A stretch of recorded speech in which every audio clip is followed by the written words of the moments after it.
Hi, my name is Amy Peikoff, and I'm back for another News Sandwich. News Sandwich is my shorter format show in which I sandwich a piece of bad news, of which there's plenty today, between two pieces of good news. And so we try to make the bad news more palatable. Today's News Sandwich is about the Trump lawsuit against big social media companies, Twitter and Facebook. If you recall, there's a class action lawsuit of which Trump is one of the plaintiffs, suing Twitter and Facebook, excuse my cat joining me here, suing Twitter and Facebook for deplatforming him and many other people. One of the reasons that I think this is a good news item is that in the lawsuit, Trump raises something called a state action claim, in which he alleges that the decision to remove him and remove content off these platforms was not just a private decision made by a private company, but in fact involved collaboration with certain government officials. And all of us saw Jen Psaki up there saying that they had actually flagged misinformation for Facebook and told them about it, encouraging them to remove it. So we've all seen this in front of our eyes, and to bring this into a lawsuit and make social medias accountable for this, as helping state actors censor American individuals, I think is very important. So I'm glad he's bringing the suit. I'll put in the material below a link to an article where you can read more about my reasoning as to why I support this lawsuit. So what's the bad news? The bad news is that the reason the lawsuit is in the news this week, right? The lawsuit's alive and well, so that's good.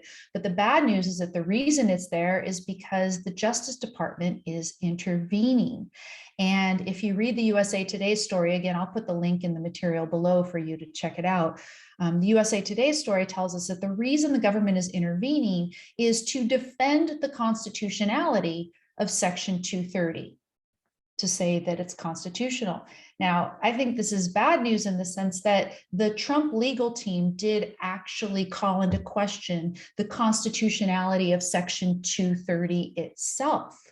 And for me, I'd say, well, while the behavior that you want to hold the companies accountable for, the censoring behavior, while that can be characterized as unconstitutional, I don't know that I would characterize Section 230 itself as unconstitutional.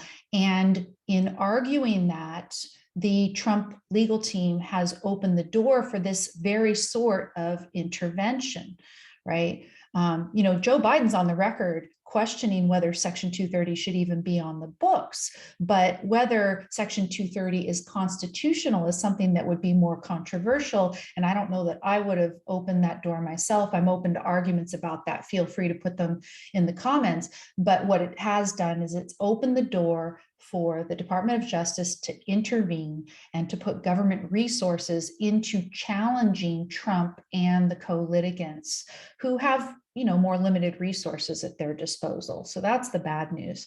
What's the good news then? The good news is that the challenge, if you actually read it, again, follow the link, you'll see the court filing link in the USA Today story. If you read the filing, the challenge is limited solely to that question. They just want to defend the constitutionality of Section 230, and that's it.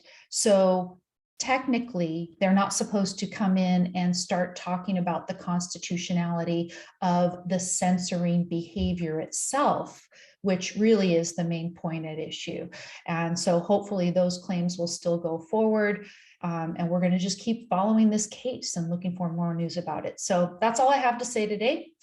Thanks for tuning in again. If you like this shorter format, the good news, bad news, good news format, go ahead and give me likes and rumbles and subscribes, depending on which platform. I always put it up on Rumble first. So if you're not over on Rumble, follow me over there. But everywhere that you see this, please go ahead and let me know that you do like it, that you do want to see more. I don't know how many I'll do this week because it's Thanksgiving week, but I will keep bringing them to you as much as you guys want them. So thanks for tuning in again and take care. See you next time.